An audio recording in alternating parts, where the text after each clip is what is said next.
What's up, you guys? Big Herc 916, getting down with Fresh Out. You tuned in to another episode. Hit that subscribe button, hit that like button, share the channel. Also go to freshoutseries.com, pick up some merch, pick up a bar of soap, wash your ass.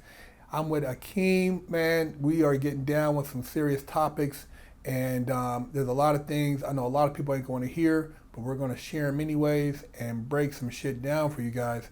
Now, Akiem, we were talking about earlier about like how we, black men in general, especially younger black men, have a lot of self-hate, and a lot of times that energy, by the time it's actually out of them, they're beyond the childbearing stage, so they're not really producing anymore. So you don't, those they've missed the opportunity to actually be a mentor to the child they did have, and now we have a child who, at that point, is producing the same energy, and it's a cycle, because it's a curse. It's a curse, man. I mean, I remember I used to meet these OGs in prison, and it's weird, man, because I'd almost be looking at these guys like his father figure, like my dad. Like, dude, this dude could be my dad. You look to this guy because he's telling you things, but you're in an environment that you can't apply him because I'm in prison and I gotta wait years and years and years to get out to even be this new person I am, which I wish I could have been this person before I even went to prison.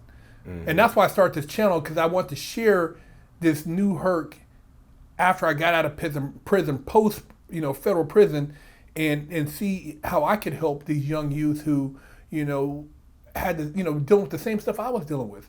Because I really didn't like myself. I thought I did, but I didn't like myself, and I was doing things that were contrary to elevation of consciousness. And it's just like you said, the masculinity thing, and they use us for everything. Look at the Jada Pinkett, Will Smith, Chris Rock thing. And how she took him to the red table. And that there, and I will say this: why are we even paying attention to their nonsense? Like, who cares? Will Smith, whether he's a man or not, how his wife, who they want to do business with, and these are the types of things they put in our face to keep us off the real course where we need to be focused on. That's right. We need to be, I just can only speak to the men. I can't tell women what to do and how to fix their problems because I'm not a woman, right? I have an idea. But as men, we know what we're dealing with. We know what society is trying to do. So people can only do something to you if you allow them. See, but first you have to recognize there is a problem. But our job as men is to provide for our families and leave a legacy. Stop leaving bills and funeral bills and all these things behind. We're supposed, our job, which we haven't been taught, is to leave money or a legacy by, not just for our children, for their children. And this is a biblical principle. That's our job. That's my mission. I want to break the cycle of living paycheck to paycheck. Well, it's just like I had a conversation with a gentleman earlier, and I was talking about like how, most people, if they do leave something, it's a house, and then as soon as they get it, they sell it. They don't take the equity out or buy other houses so that everybody can continue to get passive income. They sell it, people fight, everything's gone, and then everybody starts at zero again. Well, why is that? Why do you think, just hypothetically, why do you think we behave like that? Because we have a very bad relationship with money, and most black people don't understand how to grow wealth, and they are taught that it's cumbersome. See, they don't, with any business there's ups and downs, or any, building of wealth, not everything's a win. Whether it's real estate, whether it's buying and selling cars, whether it's running a construction business with bad years, because you might go in a hole, $250,000, $500,000, but when you look at that family, that son now he's a contractor, the dad was a two generations, and they built up something. But it's a. But they worked together from a long time. Yes, they was educated. It takes time. It takes time. Over time. To get a child to follow you, they have to see the grandfather doing it. Yes. Not the father. Yes. Because what happens, I have children, and they'll listen to my father before they listen to me. Yeah, you're right. Yeah. It's something about the grandparents that they respect over the parent. Yeah. See, now, everything you mentioned, in my opinion, is the symptom of a greater problem. Like, you're not being educated on finances and stuff. The issue is what I said earlier, integration. we on remote control. We force our way into the schools now. We don't get into school. Oh, what's going on? But the school is the worst place we can send our children. Yeah, you're right. It's the worst. It's an indoctrination camp. Think about overall, not just for us, but everybody. Think about it. What is being promoted in school? Listen to the teacher no matter what they're teaching. Get an education. Go to your regular schools, then get out of school, go to college to do what? Get a job. They never say, get this education, start your own business. Well, even going to, like you said, the school system is in play, and there's a curriculum, which is what they teach you. Mm-hmm. So you don't get what you should learn. You're getting what they want you to know. And then you got to unprogram all that bullshit when you get later. To be what? A battery. That's for right. The system. That's right. You're right. You're come out. Yeah. You either going to work in 3 levels of working. You're going to be the low level worker, the middle level worker, which is the manager, and the high level, who's the executive, over a bunch of people. But none of those people in that category will ever make enough money to live next door to their boss, or drive the car, or go to the vacation like their boss. None of them will. And think about who's teaching you. A low-paid, underpaid worker is teaching you how to go and survive in life later on. They're not even surviving. But think about it. Your association is everything. Yeah, so if you're sending your kid off to associate with that mindset, what do you think you're going to have? You just created an enemy in your own house. Because if people can mark me on this one, your kid is yours and will listen to you without a doubt until he gets into that 4th, 5th, 6th, 7th grade. Then when he get into high school, it's even worse. I noticed with my children, when I started to have conflicts with them, they was always right there, right before they left elementary school. Well, you're right about that. I never got in any trouble. My first really, when I started feeling a rebellious streak, was right around like 8th, 9th grade. And because you're transitioning into an older group of human beings, and there's a lot more influence, and then it's really cliquish, and you're trying to fit in. So kids are challenging parental norms because they're trying to see that, there's a whole nother influence, and that's a key part. Because you've already been programmed not to listen to your parents. From all the youth of school. Because the indoctrination is, the first thing they want you to pledge allegiance to the flag. First thing in the morning. That's when they were doing. I don't know if they still doing it. Yeah, they were doing it when I was a kid. Pledge allegiance to the flag. Now, words are powerful. I'm allegiant to some flag. Then, sit down. Walk down the side of the hallway. Your child is being programmed every step of the way. You're not controlling him, right? Now, after a while, subliminally, this child realizes, wait a minute, my source of all my information has to come from here, not from you. Yeah. So now, when you're trying to give good instruction, that they don't compute that. Their brain computers is rejecting that. No. That goes against what I've been told over here. And you look, now all of a sudden they're looking at you crazy and looking at you like something's wrong with you, and you really trying to help them, but you don't realize you're the one who caused the problem because you sent them there in the first place to be educated by the system that was designed to make an enemy out of them so that they can leave their house at too young to even survive in the street and go get a job just like you did. Yeah. And it's interesting when you put it like that, 'cause I'm looking at, like I was talking with somebody, the same thing earlier about 18, and you think you know everything. You don't know shit. 18, you're talking about adult, and right now they got kids making choices at 12. Like somebody's saying, you're going to allow your kid to take a puberty blocker, but you're not going to allow them to drink a beer, to smoke a cigarette, to take steroids to play sports, or drive a car. All that stuff's illegal, right? Or to drive a car. Right. But you're going to let them make that choice where at 15, 14, 12, I didn't know who I didn't really realize who I was until I got in my 20s and started really figuring out my identity as a person and my purpose. And then even into my 30s, And they want to change your gender to children now. Like, we didn't know we wanted. No, had no idea. We tried to figure shit out back when we was kids. First of all, any kid, boys, all we want to do is play. That's it. That's it. Run around, That's it. do something, get on the video. These days it's electronics. When I was coming up, running around in the street, every chance we get, we was looking out the window. When you gonna let us go out? Well, you went from skateboarding, BMX, football, basketball. You tried every sport. You didn't know. You weren't set. You didn't say you want to be a soccer player. And at a very young age, we weren't really. We liked girls, but we wasn't thinking about pussy. You know what I'm saying? No, there was no sexuality in right. Yeah. We just thinking about doing the stuff like feel a booty and stuff like that. It dry humping. Yeah. You know, that's what we didn't even know what we was doing. Yeah. You know what I'm saying? It was innocent. It wasn't like stuff. Today you go to jail for that. Yeah. But what I'm saying is, we have no idea about I want to be a girl and that's the furthest I've never heard. You knew some kids were a little feminine, but it wasn't like you really judged them. Why? Because the energy of the feminine energy is proliferating that young man's mind everywhere he go. They try to say this is a man's world and all that. That's bull. It's a female. It's a woman's world. Think about it. Who's paying most of the child support? One of the single most things that put man into poverty, that steals wealth, is your child support system.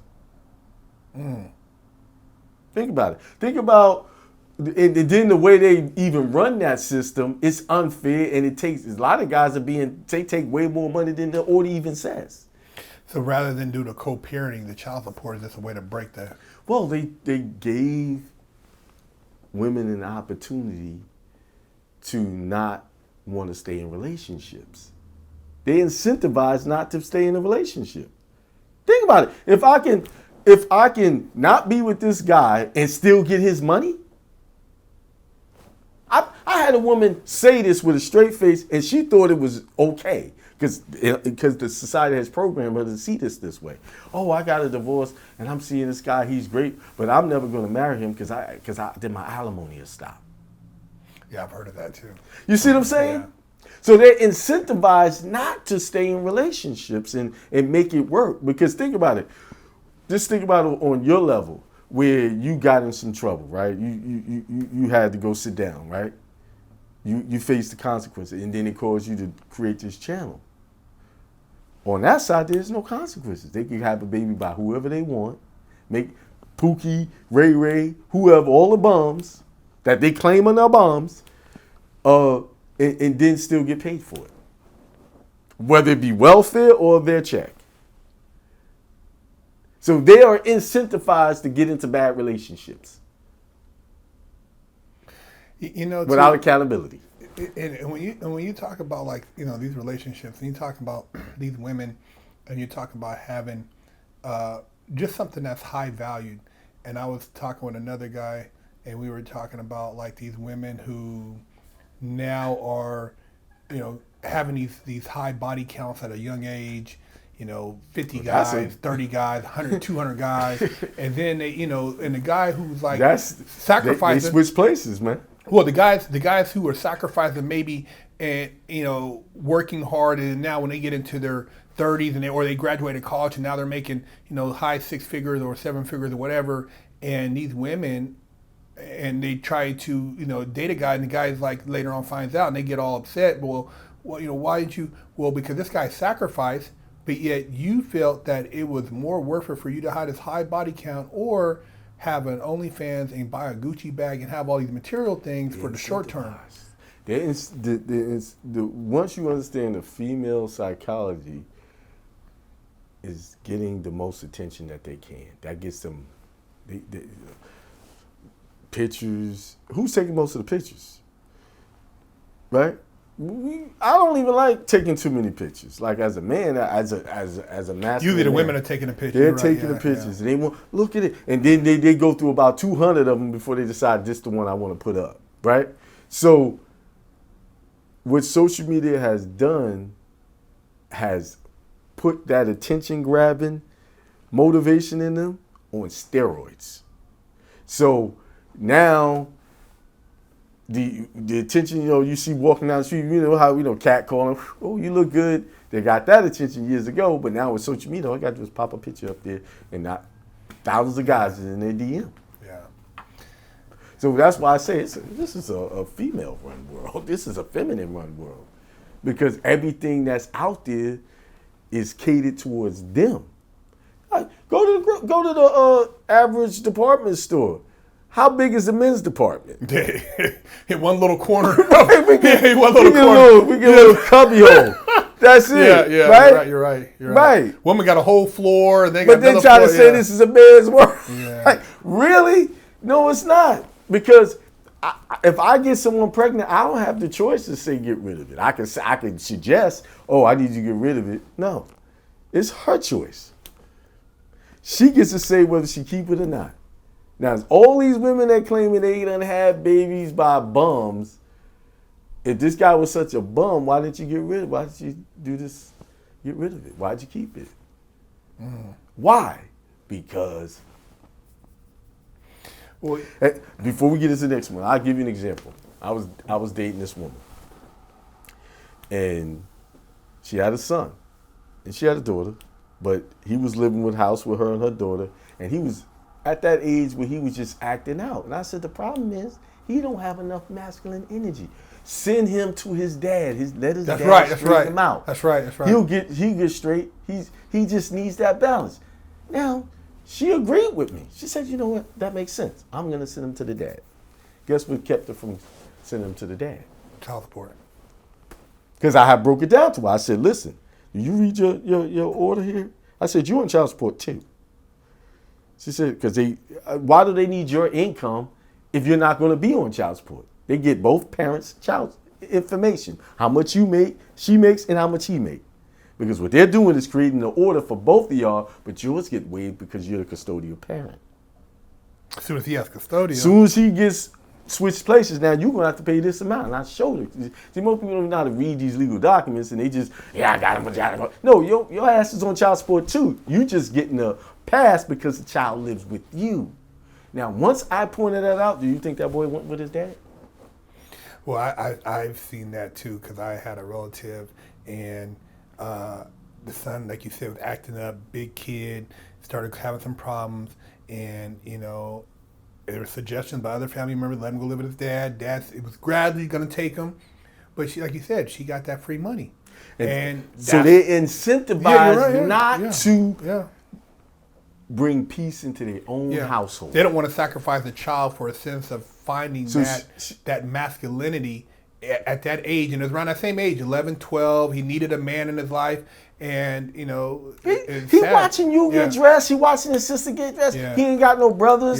He ain't got no real guy around here that he can see as an example of a man. He's confused. He's looking at you. Well, mostly, like you said, even at school, these are other young men. They don't even know what they're doing. So you don't have like you're trying to imitate friends around you, but these guys don't know what the hell they're doing. You mentioned school, right? How many male teachers are there in the school system?